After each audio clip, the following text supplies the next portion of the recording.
Hello అండి. Welcome back to my channel. ఇవాళ మనం చేసుకోబోయే రెసిపీ వచ్చేసి వెజిటబుల్ రైస్ అండి. సో, వెజిటబుల్ రైస్ చేసుకుందాం రండి. ముందుగా నేను ఇక్కడ వెజిటబుల్స్ అన్నీ కట్ చేసి పక్కన పెట్టేశాను. 2 గ్లాసులు రైస్ తీసుకున్నాను. రైస్‌ని కూడా కడుక్కొని నానబెట్టి పక్కన పెట్టేశాను. సోయా చంక్స్‌ని కూడా వేడి నీళ్ళలో వేసి కడిగేసి పక్కన పెట్టానండి. ఒక పాత్ర తీసుకొని 3 స్పూన్స్ నెయ్యి వేసుకున్నాను. దాంట్లోకి హోల్ గరం మసాలా వేసేసాను. 2 పొడుగ్గా తరిగిన ఆనియన్స్ వేసుకున్నాను. పచ్చిమిర్చి చీలికలు, 1 టీ స్పూన్ అల్లం వెల్లుల్లి పేస్ట్, అలాగే మనం కట్ చేసి పెట్టుకున్న క్యారెట్, బీన్స్ వేసేసాను. కొద్దిగా సాల్ట్ వేసేసి బాగా కలుపుకునేసాను. ఇప్పుడు పొటాటో వేసుకునేద్దాము. అలాగే ఒక టమాటో, 1 కప్పు పెరుగు ఉంటలేవి లేకుండా బాగా కలబెట్టి ఏసేద్దామండి. సోయా చంక్స్‌ని కూడా వేసేసి బాగా ఫ్రై చేసుకుందాము 5 మినిట్స్.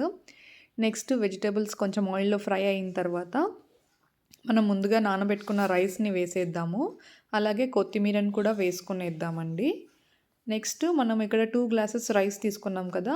వాటరు 4 గ్లాసెస్, సాల్ట్ టేస్ట్‌కి తగినంత తీసుకునేద్దాము. బాగా కలుపుకునేసి ఒక 10 మినిట్స్ హై ఫ్లేమ్‌లో ఉడకబెట్టుకుందాము.